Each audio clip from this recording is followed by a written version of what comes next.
Hello my lovelies and welcome back to my channel. So today I am doing something a little bit different to start with. I'm actually planning to do an Instagram giveaway.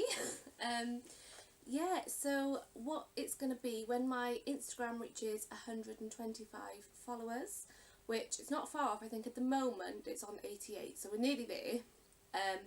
I will be hosting a giveaway and it will be international. And it'll run for I think about 3 weeks, but I'll see how it goes.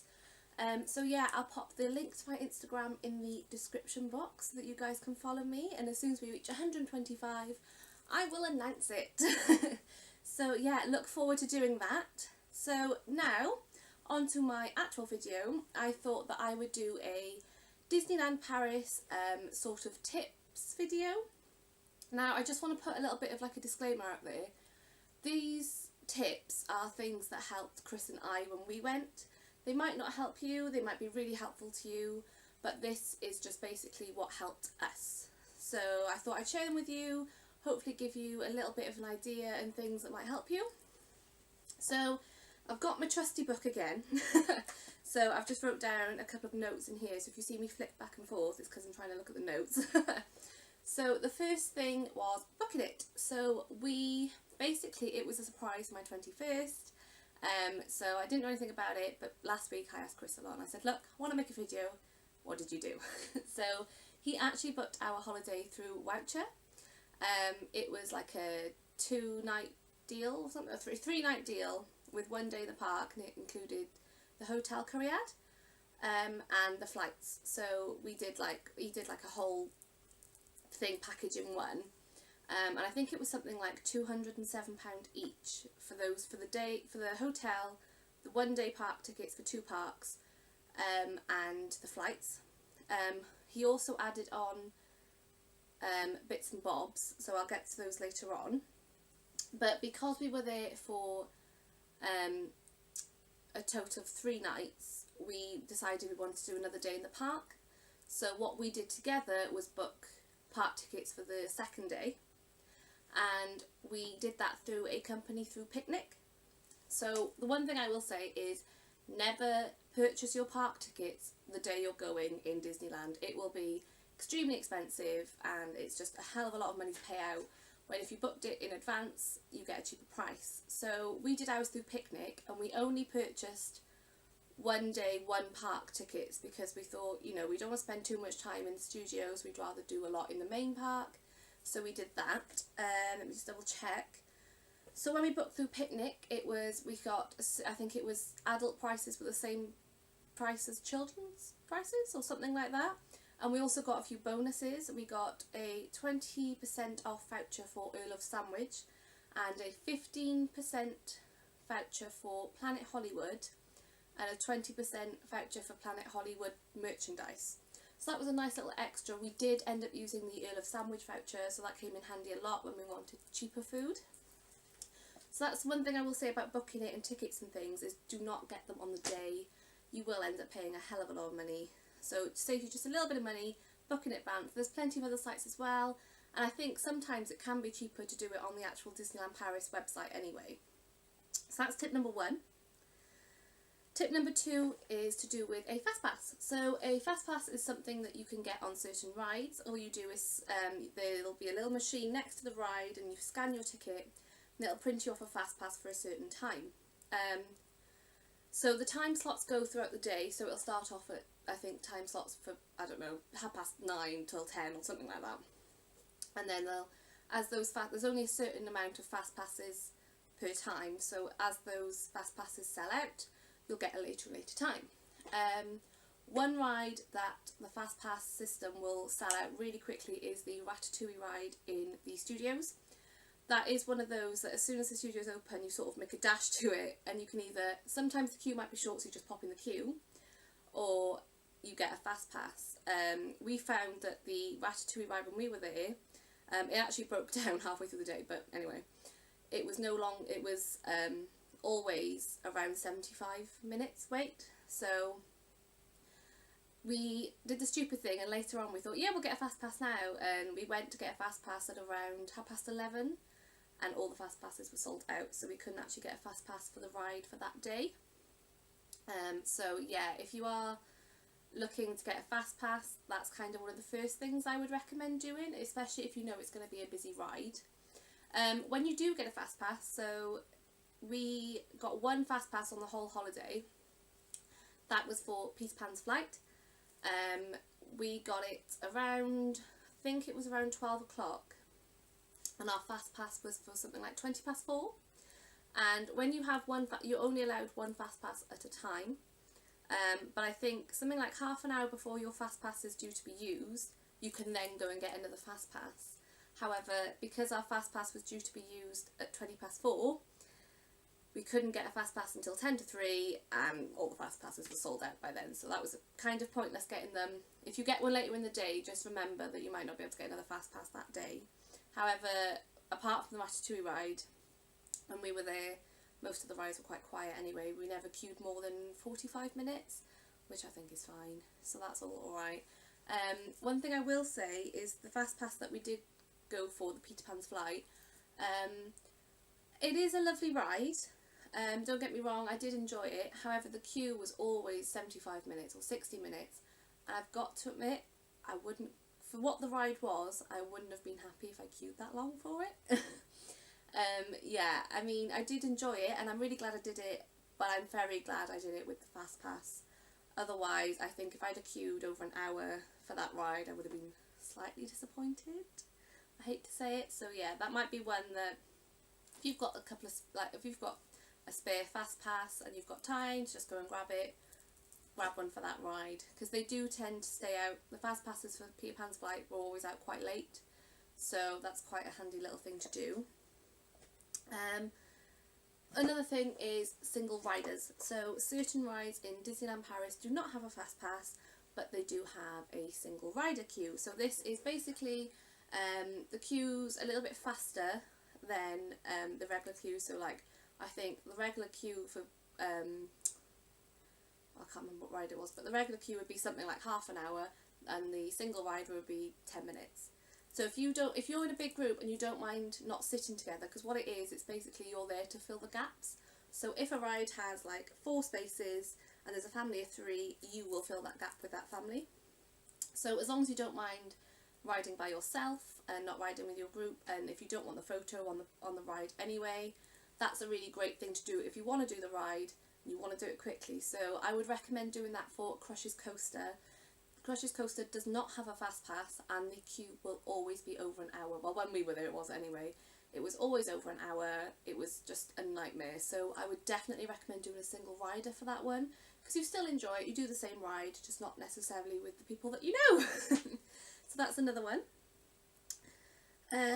So my 4th or 5th, I don't even know where we are anymore, tip was the Disney shopping service. So throughout the Disneyland parks there is a shopping service, so no matter what shop you're in, whether it's on Main Street, whether it's a gift shop after a ride, whether it's, I don't know, a random little shop in Disneyland, there is the shopping service. So this works both ways. So it works if you're staying in a Disney hotel or a Disney partner hotel.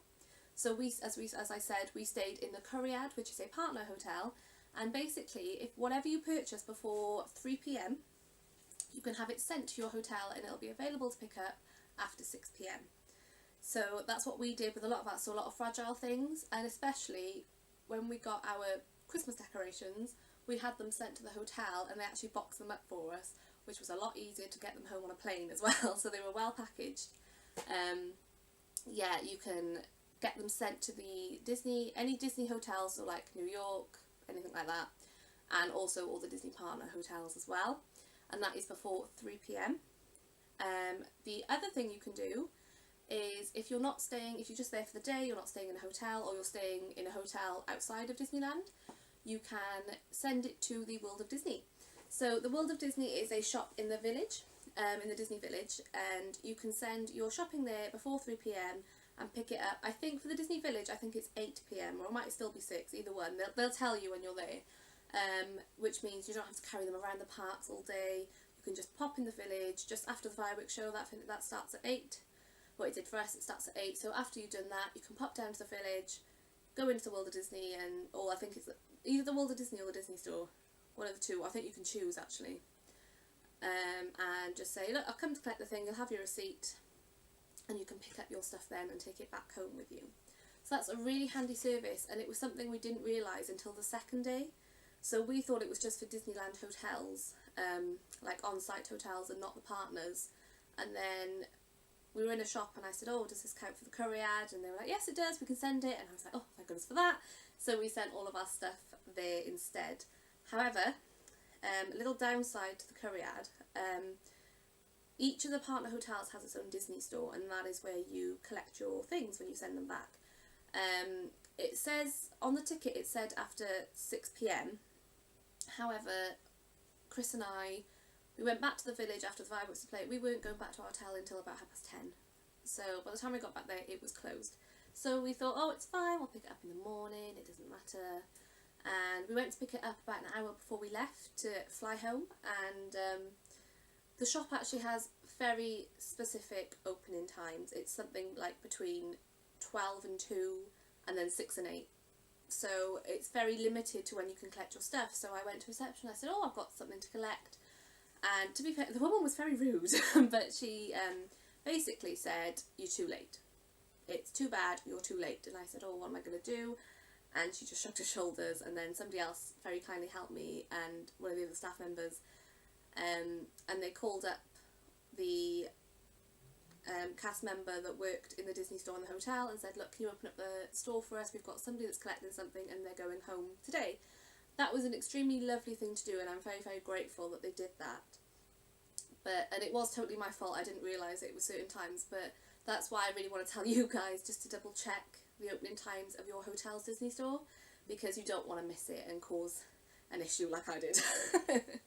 So that's that one. Also, side note for the Disney Village, you do not need a park ticket. So anyone can go into the Disney Village. You can come in on the train, you can come in on a bus, either way. It's just outside of the 2 Disneyland Park entrances. You'll just go through security, they'll check your baggage, and then you can just go straight into the Disney Village. And that has a really lovely array of shops and cafes and restaurants. You've got the World of Disney and the Disney Store, which are massive, and they sell so many things, so that's a really lovely one. You've got the Disney Apparel, and that sells all Disney clothes from baby clothes to adult clothes. The Disney Lego store, you've got McDonald's in there, Earl of Sandwich, Starbucks, Rainforest Cafe, Planet Hollywood. The list is endless, so you've got a lot going on in there, and that is always open until I think 11 or 12 o'clock for some shops as well at night. So that's a really lovely place. If you want a little bit of Disney magic but you don't want to pay for a park ticket, you can just pop into the Disney Village. So moving on. Oh, so the Disneyland Paris actually has its own app. You just download it on a phone. I think you can have it on Android and on iPhone. And it just tells you the waiting times, the rides. It is slightly off, so it'd be off by about 10 minutes most of the time, we found out, but that wasn't too much of an issue. So it tells you, it gives you a whole map of the park, where all the rides are, what their waiting times are, and it also, you can choose the date that you're going and it'll tell you what's closed on the date you're going. So if you were really looking forward to Alice's Labyrinth, you could check what date you're going and see whether it's going to be open or not. So when we went, there wasn't a lot that was closed. However, it is updated daily, so obviously Phantom Manor is closed at the moment, and at the time that was the only thing that was closed, and then once we got there on the day there was a list of things that were closed, so we didn't even have to bother going over there to see if they were open. You could just check in the morning and it would tell you that. It also gave you updates when rides either broke down or they had to be closed for a little while. So like the Ratatouille ride, it came up and it just says temporary closed, and then I don't think it gives you a time of when it's expected to be open, but it just lets you know that, you know, don't bother going over there, it's not open, and then it'll just update it then when they've reopened it. City Hall, when you go to Disneyland there is a lot of badges that you can collect, so you just pop into City Hall or see a cast member in some of the shops and you can say, oh, it's my birthday, or oh, we're celebrating something, or there's an engagement one, a wedding one, and things like that. So it was my birthday when I went. Well, it wasn't, but it was for my birthday, so I wanted to get a birthday badge. And also in City Hall you can book your restaurant reservations. So you can book most of the restaurants in Disneyland, in the Disneyland Park, in the Studios Park and in the Village. We only wanted to book one restaurant, and that was Planet Hollywood, and when we got there, it turns out Planet Hollywood is actually just a walk-in restaurant, so you don't need to reserve a seat in there, you just walk in. There might be a little bit of waiting time, but you can't actually book a seat via City Hall or anything like that in there, just to let you know. Shows and parades and things like that. So the parade for us, the 25 Years of Stars parade, that started at 5 o'clock. We got there quarter of an hour earlier, so we got there at 4:45, and Chris and I managed to stand right at the front of the parade, no problem at all. It didn't start to get busy until actually 5:05, to be fair, when everyone sort of realised it was on. That's another thing the park app will tell you, is what time all the shows are as well, just as a little side note. Yeah, so we got there quarter of an hour earlier.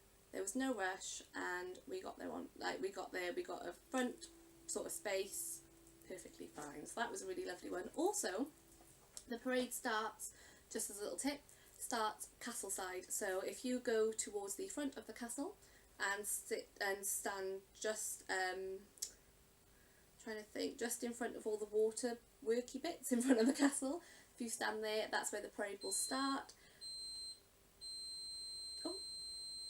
My dishwasher's done. That's where the parade will start, so you get to see everything first, which means you get to finish first, which means you can go run and catch a ride that you really want to see, really want to go on, and get there a little bit earlier than everyone else. So that's another little tip. The fireworks display at the end of the evening, however, different story. I think by the end of the day everyone's a little bit tired, they just want to see the fireworks display. So I think people tend to sacrifice other things to get a good spot for the fireworks display. We never really rushed to get a spot. For us, it does change throughout the year. So for us, the fireworks display started at 8 o'clock. We got there we got there quarter of an hour earlier, thinking that we'd be alright, and it was actually extremely busy. And we were quite far back towards Main Street when we were watching the fireworks display every night.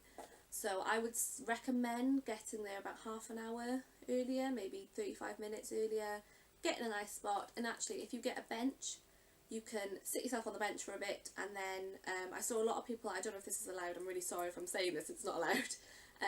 A lot of people were stood up on the benches then when the fireworks were on, so they had a really good view. So you could always do that, and the benches are also lovely when you're watching the display, if you just stood up, to pop your stuff on behind you. So that's a really lovely little thing to do as well. Also a great time to go on the ride is when the show is just about to start. So if you are not that fussed about seeing the show, if you've seen it before, you're not that fussed about watching it, then that is a great time to go on the ride. So the first night we watched the show right from the beginning. The second night, however, we actually managed to do 2 rides in the half an hour space between 7:30 and 8 o'clock. We did Big Thunder Mountain, and then we rushed over to Hyperspace Mountain, and Hyperspace Mountain then had a queue of like 15 minutes. So we ran through there, we did the whole ride, and we were actually off the ride by about 8:05. So then of course we got off the ride, headed straight over towards the castle, and we only missed a little bit of the beginning of the show. So that's another good thing. If there's a few rides that you want to go on, they might be a lot quieter in the evening if you don't mind missing a little bit of the show. Also, the Disney Studios and the Disney Parks have 2 different closing times. The Studios tends to close an hour earlier than the main Disneyland Park. That'll all be said on the app as well, but just to let you know, like for us, the studio was closed at 7, whereas the Disneyland Park closed at 8. Dinner wise, so if you are looking to get something to eat in the evening, most of the restaurants in the Disney Park close between 5 and 6, which that is when things get really, really busy and really, really hectic, because everyone's trying to get dinner because it's going to close early, and you've got to get to the fireworks display, and you've got to do all this, everything. So that's, if I'm honest, that would be a time to avoid getting food. Chris and I we got our lunch around 2:30 to 3, And whilst we were getting lunch, we pick up like a bag of crisps and a bag of sweets, pop them in our bag, and then throughout the rest of the day we'd snack on those, watch the fireworks display at 8 o'clock, and then head over to the Disney Village. And that's where you've got things like the Rainforest Cafe and Cafe Mickey, and McDonald's is over there, and the Earl of Sandwich is over there. And those restaurants are a lot bigger. You'll find that a lot of people go home, or they just go to the World of Disney and then they go home. So it's quieter, and sometimes it's cheaper as well. I mean, both evenings, the one evening we ate at the Earl of Sandwich and we had our voucher from picnic, and then the other evening we ate at McDonald's. So it was cheaper, it was easier, it was quieter. It might have been a little bit later at night, so if you have younger kids, I totally understand. You do you. Whatever's going to work for you and your family, you do you. But just for us, it was a little bit easier just to wait until about 8:30, and then we had our dinner. Meal deals. So there's a lot of meal deals around the restaurants. It's normally around €15, and you get like a drink, a main thing to eat, a packet of crisps, and a dessert. And this I found to be really handy and really cheap. For me, it's all quick service. So for us, on the first day for lunchtime, we went to the Blockbuster Cafe. There's photos on my Instagram as well of that, so you can see what we had. And it was something like it looked like a pasta bake, a Star Wars cake, which looked brilliant, a packet of crisps and a bottle of Coke, and it cost me €15.99, something like that. And there's a lot of those restaurants around. So something that helped me was online. It's called dlpguide.com or .co.uk, I can't remember. And they've put up most of the restaurant menus in Disneyland Paris. Some of them, I will admit, aren't as updated as you'd hope. So there's a few restaurants where some of the menu options have changed, but a lot of them had the 25 years menu on. So I knew that it was fairly recent. And that's how I found out about these meal deals, and like the Blockbuster Cafe doing one. So they've got menus up for both studio restaurants and the Disneyland Park restaurants as well. So check that out. I'll leave a little link in the description box below as well. Let's go to the hotel itself. I'll just give you a little bit of detail about that. So we stayed, as I said earlier, in the Cariad Hotel. It's a nice hotel. It's nice and cheap, so it's great if you're on a budget, things like that.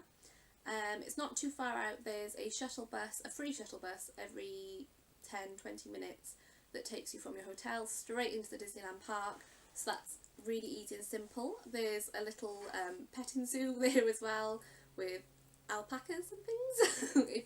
That's quite nice, although you could definitely hear them in the morning. You've got the Disney store, as I said, inside, and they have their own restaurant. They do an evening buffet, so we got there quite late on the Monday.